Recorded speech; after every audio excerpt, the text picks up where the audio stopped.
Socrates, you are playing with words. You speak of taking and giving as if it were a law of physics. But Christ is a title from an ancient book. It is a concept, a human invention. You cannot claim a narrative figure is a physical engine any more than I can claim Zeus is the literal cause of electricity. A fair point. Let us see if we can find where the concept ends and the physics begins. Tell me, if a child is born, is that a concept or a physical event? It is a physical event. And does this child appear from nothing, or does the process of giving life require the taking of genetic material, chromosomes, from a man and a woman? It requires the taking. So we agree that in the physical world, to give life is inextricably bound to take. Now, tell me about the end of that life. Does the man die because he had a concept of death, or because the physical system he occupies is a loop that eventually takes back what it gave? It is the nature of the physical system. It is a cycle.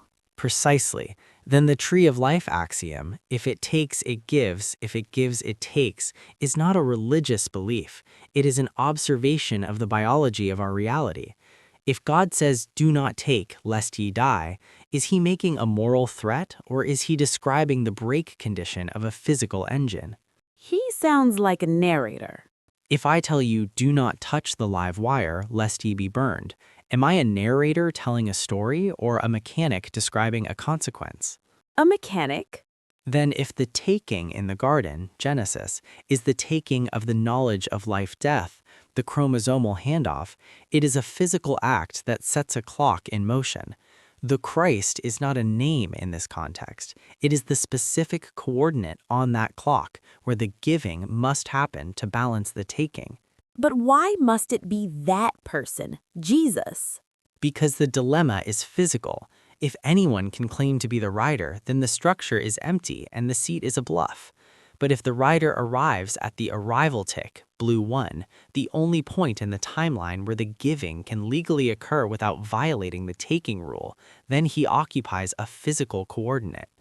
If you and I both try to sit in the same chair at the same time, can we both conceptually occupy it? No, physics prevents it. Then if the line is the timeline of human history and the rider occupies the only valid arrival point based on the tree of life math, he has taken the site of all rivals. They are not conceptually wrong, they are structurally excluded.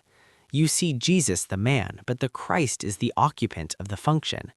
To call it a concept is like calling the center of gravity a concept. You can call it whatever you like, but if you ignore the mechanics of it, the building falls.